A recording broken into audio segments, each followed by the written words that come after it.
પાવાગઢમાં goods રોપવેની મોટી દુર્ઘટના ઘટી છે।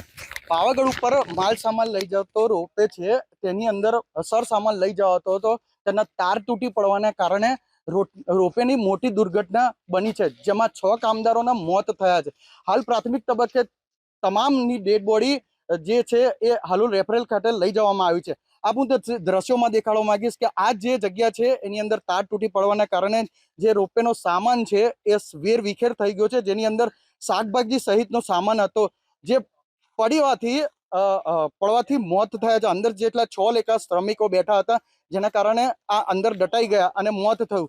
હાલ જે દ્રશ્યો દેખાવા માંગીશ કે આ દ્રશ્યોની અંદર જે દ્રશ્યો છે, એક પાસ સર સામાન છે, બીજી તરફ જે નરેન્દ્ર મોદી છે એ આ જ રોપવેની અંદર બેસીને દર્શન કર્યા હતા અને આની અંદર જ જે દર્શન કર્યા બાદ અહીંયા નીચે ઉતર્યા હતા। એ જ જગ્યા છે અને એ જ જે બનાવેલું આખું સ્ટ્રક્ચર છે તેમાં જ મોત થયા છે। પ્રાથમિક તબક્કે કહી શકાય છે જે આખો ટાવર છે, ટાવર પણ વળી ગયો છે।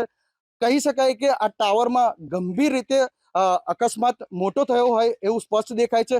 આ જાણવા મળ્યું છે કે જે 4 નંબરનો ટાવર છે, 4 નંબરના ટાવરથી આવી પ્રક્રિયા ચાલુ હતી, જેના કારણે સડસડાટ ઉઠી અને ટાવર સાથે અથડી અને જેના કારણે જે રોપવેમાં બેઠેલા માણસો છે નીચે પટકાયા। એ જે રોપવેની આખી જે બનાવેલી એ છે તેને નીચે પડવાથી મોત થયા છે। હાલ 6 ડેડ બોડીને કામદારોને હાલ રેફરલ હોસ્પિટલ ખાતે લઈ જવામાં આવ્યા છે।